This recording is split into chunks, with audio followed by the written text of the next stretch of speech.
मुलजमा नताशा की original medical report सिर्फ city 21 ने हासिल कर ली। मुलजमा नशे की हालत में थी। मेडिकल रिपोर्ट में साबित हो गया। मुनशियात की दफा के तहत दूसरा मुकदमा सरकार की मुद्दत में दर्ज कर लिया गया। जी हाँ, अपडेट कर रहे हैं। मुलजमा नताशा की ओरिजिनल मेडिकल रिपोर्ट सिटी 21 ने हासिल कर ली है। मुलजमा नशे की हालत में थी और मेडिकल रिपोर्ट में साबित भी हो गया है, जबकि मुनशियात की दफा के तहत दूसरा मुकदमा सरकार की मुद्दत में दर्ज कर लिया गया है। और तफसीलात के लिए बात करेंगे अनुषा जाफरी से, हमारे साथ ही मौजूद हैं। अनुषा, बताइएगा। जी बिल्कुल, देखिए नताशा केस हाई प्रोफाइल जो केस है, उसके बाद जो है वो नताशा जो मुलजिमा है उस पर एक और मुकदमा दर्ज कर लिया गया है, जो कि मनशियात प्रोहिबिशन इन्फोर्समेंट ऑफ हद 1979 जो है उसकी उस पर ये मुकदमा दर्ज हुआ है, जो कि सरकार की मुद्दत में हुआ है। जिसके ये मुकदमा दर्ज करने का तब फैसला किया गया जब जो है वो बाकायदा नताशा मुलजिमा जो हाई प्रोफाइल केस की मुलजिमा है, उसकी जो रिपोर्ट मेडिकल रिपोर्ट सामने आई है, जिस पर बाकायदा दस्तखत हुए हैं, उसमें बाकायदा वाज़ेह तौर पर लिखा गया है कि वो आइस के नशे में थी और आइस का नशा जो है वो कर रही थी। जिसके बाद जो है वो ये FIR काटी गई है, ये दूसरी FIR काटी गई है। इस पर एक और मुकदमा बनाया गया है, जिसके बाद जो है वो इस मुकदमे की कॉपी को जो है वो अदालत में दे दिया गया है, पेश किया गया है मुकदमे की कॉपी को। अब जो है वो इस पे पुलिस जो है वो काम शुरू कर रही है और केस को मजीद जो है वो स्ट्रॉन्ग कर दिया गया है। यानी कि ये वाज़ेह तौर पर जो है वो क्लियर हो गया है कि खातून जो मुलजिमा है, जो कि जिसने बाप बेटी को जाबाक किया कुछ अगर बाइक पर जाने वाले, और कई अफराद को रौंदा और कई अफराद को ज़ख्मी किया, गाड़ियों को कुचला, वो उस वक्त जो है वो आइस जो कि एक महलिक नशा है, मोहलिक है, जो कि एक बहुत ख़तरनाक नशा है आइस, वो उसका नशा कर रही थी। और यहाँ से वाज़ेह तौर पर ये क्लियर है कि आइस का नशा वही करता है जिसको आदत होती है, और वो पुराना आइस का नशा कर रहा होता है। वो बहुत ज़्यादा नशे के अंदर थी। उसके जो है वो ब्लड और यूरिन के सैंपल लिए गए थे। ब्लड में तो जो है वो कोई चीज़ सामने नहीं आई, लेकिन जो यूरिन का सैंपल है उसके अंदर बाकायदा आइस जो है वो क्लियर वाज़ेह तौर पर लिखी गई है कि उसके अंदर जो है वो आइस का नशा किया हुआ था। रिपोर्ट्स आने में भी काफ़ी ताख़ीर हुई और हम देख रहे हैं कि इस तरीके से पुलिस ने अपनी इन्वेस्टिगेशन उठाई। SSP ईस्ट इन्वेस्टिगेशन अलीना राजफर इस केस को जो है वो पुटअप कर रही हैं और अब जो है वो उस केस को मजीद देख रही हैं। पहले जो मुकदमा दर्ज किया गया था वाक़े के बाद उस मुकदमे को भी मजीद जो है वो स्ट्रॉन्ग किया गया है। उसके बाद एक और मुकदमा दर्ज किया गया है, जिसके बाद अब जो है वो तफ्तीशी पुलिस अपना मजीद जो है वो इन्वेस्टिगेशन जो है वो इस हवाले से शुरू करेगी। पहले जिस तरह अगर जो वीडियोस नताशा की वायरल हुई हैं, जो कि सोशल मीडिया के ऊपर है, उस पर भी देखा जा सकता है कि वो कई नशे की हालत के अंदर जो है वो हंस भी रही है और स्माइल भी दे रही है और इशारे भी कर रही है। वहीं से देख कर जो है वो हमने पहले दिन से ही सिटी 21 ने जब ये केस रिपोर्ट किया था, तभी जो है वो ये हमने कहा था कि ये मुबैना तौर पर नशे में लग रही है और इसने कोई ना कोई नशा किया हुआ है, जो कि जो उसकी जो बॉडी लैंग्वेज थी वही बता रही थी कि ये नशे के अंदर है। और ये नशे की हालत में जो है वो कार ड्राइव कर रही थी, जो कि लैंड क्रूजर गाड़ी थी। उसके बाद जब टेस्ट हुए, सैंपल लिए गए, यूरिन के ब्लड के सैंपल लिए गए, ब्लड में तो वो चीज़ नहीं आई, लेकिन जो यूरिन सैंपल लिया गया था उसमें वाज़ेह तौर पर जो है वो नशे का जो है वो इस्तेमाल सामने आया है कि ये नशा इस्तेमाल कर रही थी और ये बिल्कुल नशे में धुत थी।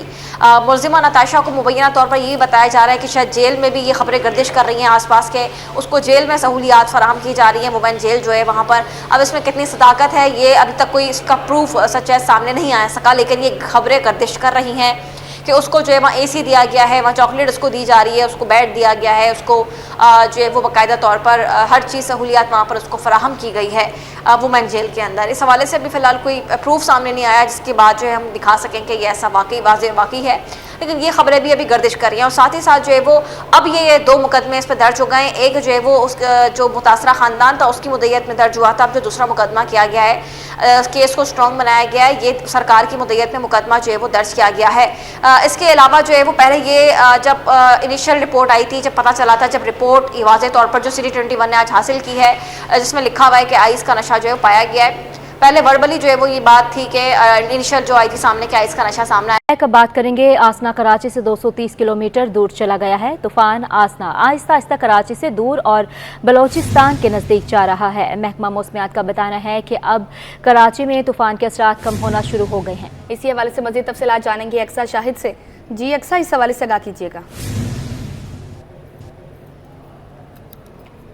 जी, तूफ़ान असना की अपडेट देने के लिए मैं एक बार फिर से मेट ऑफिस में मौजूद हूँ। तूफ़ान असना जो है वो गुज़िश्ता 2 घंटे पहले जो है वो कराची से 230 किलोमीटर के फासले पर था।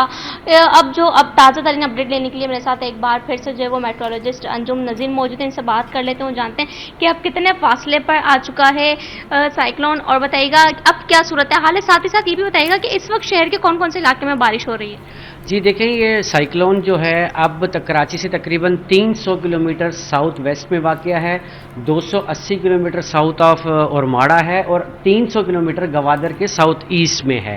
ये आहिस्ता आहिस्ता अपना सफ़र जो है वो मगरिब की जानिब कर रहा है।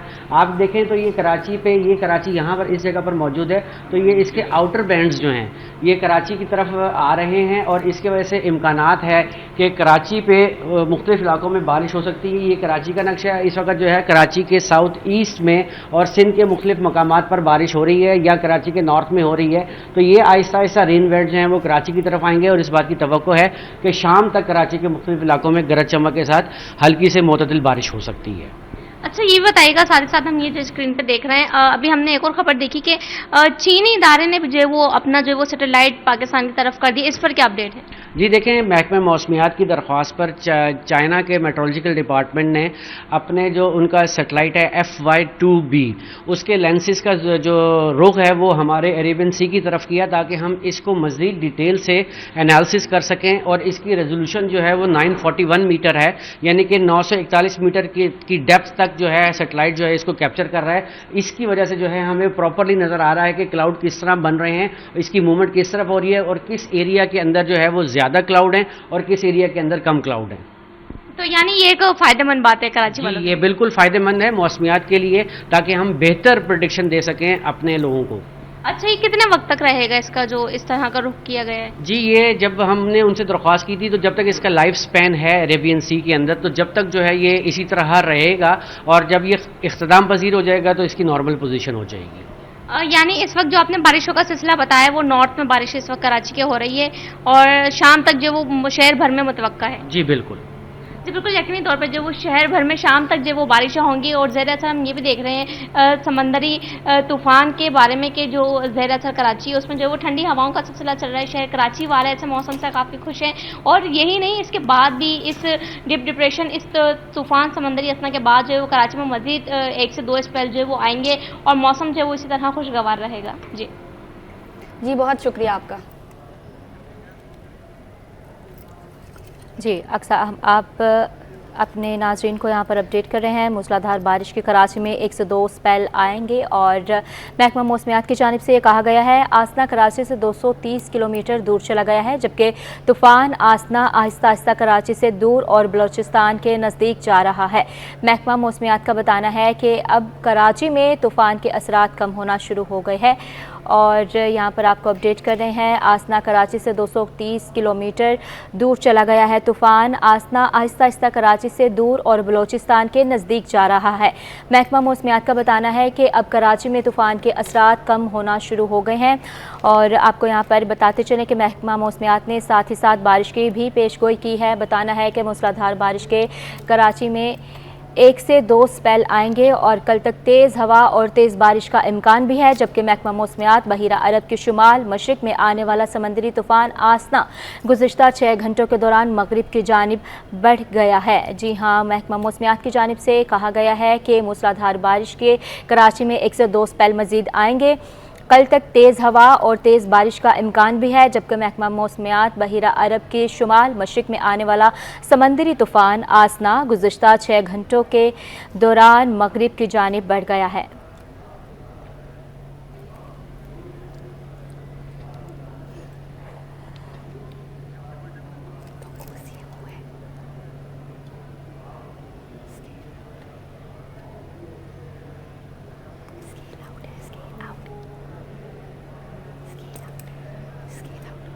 आपको यहाँ पर अपडेट कर रहे हैं असना कराची से 230 किलोमीटर दूर चला गया है। तूफ़ान असना आहिस्ता आहिस्ता से कराची से दूर और बलूचिस्तान के नज़दीक जा रहा है, जबकि महकमा मौसमियात के मुताबिक कराची में तूफ़ान के असरात कम होना शुरू हो गए हैं। जी हाँ, हमारी नुमाइंदा अक्सा हमें अपडेट कर रही थी और साथ ही साथ आपको बताते चलें कि महकमा मौसमियात ने मज़ीद बारिशों की पेशगोई भी की है और जैसे कि आप जानते हैं कि नया स्पेल एंटर हो चुका है और मामूल के मुताबिक बारिश हो रही है, लेकिन साथ ही साथ आपको बताते चलें कि तूफ़ान का ख़तरा भी अब टल गया है और तूफ़ान कराची के अलावा अब बलूचिस्तान की जानिब जा रहा है और बलूचिस्तान के नज़दीक बढ़ता जा रहा है, जबकि महकमा मौसमियात के मुताबिक कराची में तूफ़ान के असरात कम होना शुरू हो गए हैं। जी हाँ, और आपको बताते चले यहाँ पर कि मौसम की वजह से बारिश की वजह से मौसम मज़ीद खुशगवार हो गया है और शहरी जहां पर लुत्फ़अंदोज़ हो रहे हैं, वहीं पर दूसरी जानिब आपको बताते चले कि ख़तरा भी टल गया है समंदरी तूफ़ान का। यहाँ पर आपको अपडेट कर रहे हैं, तूफ़ान असना आहिस्ता आहिस्ता कराची से दूर चला गया है, लेकिन बलोचिस्तान के नज़दीक से नज़दीक तर होता चला जा रहा है। आपको बताते चलें, असना कराची से 230 किलोमीटर दूर चला गया है। तूफान असना आहिस्ता आहिस्ता कराची से दूर और बलूचिस्तान के नज़दीक जा रहा है। महकमा मौसमियात के मुताबिक कराची में तूफान के असरात कम होना शुरू हो गए हैं।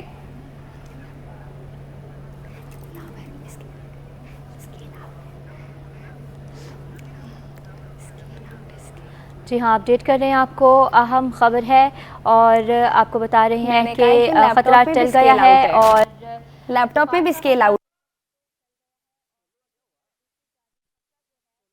बलोचिस्तान का रुख कर गया है। जी हाँ, बलोचिस्तान का रुख कर गया है ये ख़तरा तूफ़ान का और महकमा मौसमियात ने दूसरी जानिब बारिशों की पेशगोई मज़ीद कर दी है। जैसे कि आप जानते हैं कि नया स्पेल एंटर हो चुका है और कराची में मूसलाधार बारिश मामूल बन गई है। कहीं पर हल्की, कहीं पर कम बारिश हो रही है, कहीं पर रिमझिम और कहीं पर तेज़ बारिश के इम्कान भी है और साइक्लोन कराची से 100 किलोमीटर के बाद 250 किलोमीटर दूर हो गया है। हम बात करेंगे, शहर में वक्फे से बारिश का सिलसिला जारी है, जिसकी वजह से गली मोहल्लों और अस्पतालों में भी पानी जमा हो गया है। जिन्ना अस्पताल के तरफ की सड़कों की क्या सूरत हाल है, जानते हैं इब्राहिम रिंद से।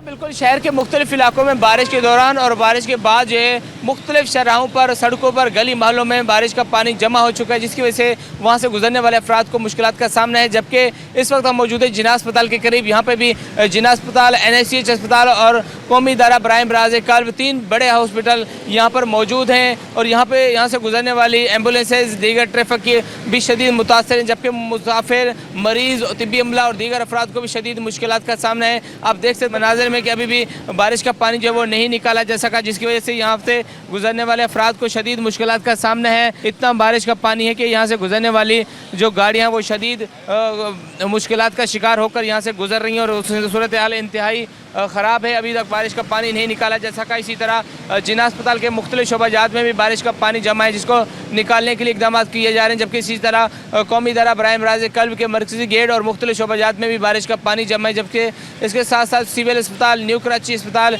अब्बासी शहीद अस्पताल, सऊदाबाद अस्पताल समेत औरंगी कुरंगी के जितने भी हॉस्पिटल हैं वहाँ पर भी बारिश का पानी जमा होने की इतलात हैं। जबकि मंगो पीर का जो लेप्रोसी अस्पताल है वहाँ की छत भी टपक रही है और वहाँ पर भी बारिश का पानी जमा है, जिसकी वजह से वहाँ पे भी मरीजों को मुश्किलात का सामना है। तो इस हवाले से मुतल्लिका महकमों और अस्पतालों के अंदर जो अमला मौजूद है उनको भी चाहिए कि फौरी तौर पर पानी को निकालने के लिए इकदाम करें। जी, कराची में सुरमई बादलों के डेरे और ठंडी हवाओं का राज है। तूफान के खतरे के पेश नज़र साहिल पर दफ़ा 144 नाफिज है। इसके बावजूद शहरियों की बड़ी तादाद मौसम इंजॉय करने के लिए साहिल पर पहुँच गई। इसी हवाले से आगाह करेंगी हमारी नुमाइंदा अक्सा शेख। आगाह कीजिएगा। बिल्कुल, हम इस वक्त मौजूद हैं शहर कायद के साहिल सीवियों पर और जैसे कि आप जानते हैं गुज़िश्ता रोज़ की बारिश है, जो ना थमने वाली बारिश है, वो अभी भी हो रही है। हल्की हल्की बारिश यहाँ पर स्टार्ट हो गई है। शहरियों की बड़ी तादाद यहाँ पर मौजूद है। जो साइक्लोन असना का ख़तरा था वो थोड़ा तो टल गया है, लेकिन उसके बावजूद कमिश्नर कराची ने अहकामात दिए थे, दफ़ा 144 नाफिज की थी, लेकिन हमने देखा कि यहाँ पर बड़ी खुली खिलाफ वर्जी हो रही थी। शहरियों की बड़ी तादाद यहाँ पर मौजूद है जो इंजॉय करने के लिए आए हुए हैं। एक फैमिली भी हमारे साथ मौजूद है। हम आपसे बात करेंगे। एक तरफ तो तूफान का खतरा था, दूसरी जानिब जो है पाबंदी लगाई गई थी कमिश्नर कराची ने, लेकिन उसके बावजूद आप यहाँ साहिल पर आए हुए हैं बारिश एंजॉय करने के लिए। क्या कहना चाहेंगे? मैं आप ही के सवाल में ना जवाब है, मतलब मैं बारिश का एंजॉय कर रहा हूँ। साहिल के पास बैठा हुआ हूँ, ना समंदर पर हूँ ना साहिल पर हूँ। शाम की ना समंदर पर हूँ ना साहिल पर हूँ, पर मैं साहिल के पास बैठा हुआ हूँ। मैं खुशकी पर हूँ, ठीक है ना। और ये है कि बड़ा हसीन मंजर है और बहुत ही अच्छा लग रहा है। काफ़ी महीनों बाद आए हम, मतलब महीनों बाद नहीं, हम हर 3-4 दिन बाद आते रहते हैं। ये है कि हम दिन के टाइम इस टाइम आए, लेट नाइट आते हैं कि हम लोग लेट नाइट आते हैं। और अगर तूफान का खतरा होता कि तूफान आने का है तो आप आती तूफान देखने के लिए? फिर तो दुआएं मांग रहे होते घर में बैठे हुए। मौसम अच्छा था, अल्लाह ताला ने शुक्र है कि मौसम अच्छा किया हुआ और इन्हें सैलाब को टल गया। जी बिल्कुल, जो तूफान का खतरा था वो टल गया है। शहरियों की बड़ी तादाद यहाँ पे मौजूद है। आप हमें बताएं कि अगर तूफान का खतरा होता तो आप यहाँ पर साहिल पर आते? नहीं, खबरों के हिसाब से हमने जब खबरें सुनी थी तो उसमें जो था कि जो लास्ट डे था उसमें जो तूफान था वो ख़त्म हो चुका था। उस बात के बाद जो है हम लोग आए, वरना तो मौसम तो पिछले तकरीबन 15-20 रोज से आया हुआ है। अगर आना होता तो बहुत पहले आए थे, लेकिन जब तमाम मामला अच्छे हो गए, अल्लाह का शुक्र है कि सारे मामला ठंडे होने के बाद जो है अब हम अपनी फैमिली के साथ आए हुए हैं। जी बिल्कुल, शहरी तो फुल एंजॉय कर रहे हैं, मजे कर रहे हैं। इतना खासा हसीन खूबसूरत मौसम हुआ है, ठंडी ठंडी हवाएं चल रही हैं, हल्की हल्की बारिश हो रही है। शहरियों के साथ साथ हम भी यहाँ पर आए हैं अपना मौसम एंजॉय करने के लिए। जी, कराची से तकरीबन 300 किलोमीटर दूर असना नामी तूफान बना जो अब दूर जा रहा है। भारतीय इलाके रन ऑफ कच्छ में डीप डिप्रेशन बनने के बाद इसने समुद्री तूफान की शक्ल इख्तियार की। डीप डिप्रेशन क्या है और ये समुद्री तूफान में कैसे तब्दील होता है, हमारी साथी एंकर कैथरीन भट्टी ने इस पर रिपोर्ट तैयार की है। आइए आपको दिखाते हैं। डीप डिप्रेशन एक मौसमी सूरत हाल है जिसमें हवा का दबाव बहुत कम हो जाता है। ये उमूमी तौर पर समंदर की सतह पर होता है और इसका आगाज एक आम दबाव से होता है जो कि आहिस्ता आहिस्ता कम होकर डीप डिप्रेशन में तब्दील हो जाता है। जब हवा का दबाव कम होता है तो हवा की तेज रफ्तारी से गर्दिश होती है और यही तेज हवा पानी की सतह पर भी गहराई से असरअंदाज होती है। गर्म समंदरी पानी से उठने वाली नमी भी इस अमल में शामिल हो जाती है जिससे डीप डिप्रेशन मजीद शिद्दत इख्तियार कर लेता है। ये दबाव मजीद कम होता है और हवा की रफ्तार बढ़ जाती है तो ये अमल एक समंदरी तूफान की शक्ल इख्तियार कर लेता है। सूरज की गर्म शुआएं समंदर के पानी को भाप बनाती हैं। भाप आग से ओजोन मॉलिक्यूल्स हवा से भी हल्के होते हैं, आसमान में उड़ते हैं, फजा में आधे मील पर जाकर भाप पानी बनकर बादल बन जाते हैं। भाप की गर्मी बादल का ईंधन जमीन के स्पिन के साथ 80 मील फी घंटा रफ्तार से चलने वाली हवाओं से बनने वाले मौसमी माहौल को माहिरीन ट्रॉपिकल साइक्लोन कहते हैं। समंदरी तूफान में शदीद बारिश, तेज हवाएं और समंदरी लहरें शामिल होती हैं जो साहली इलाकों को तबाह कर सकती हैं। समंदरी तूफान की शिद्दत का अंदाजा इसकी कैटेगरी से लगाया जा सकता है जो कि 1 से 5 तक होती है। कैटेगरी 5 का समंदरी तूफान सबसे ज्यादा तबाहकुन होता है जिसमें हवा की रफ्तार 250 किलोमीटर घंटा से भी ज्यादा रह सकती है। माहिरीन का कहना है कि मौसमियाती तब्दीलियों के बाइस ऐसे तूफानों की शिद्दत और तादाद में इजाफा हो रहा है जिसके लिए हमें मजीद तैयारियों और एहतियाती तदाबीर की जरूरत है।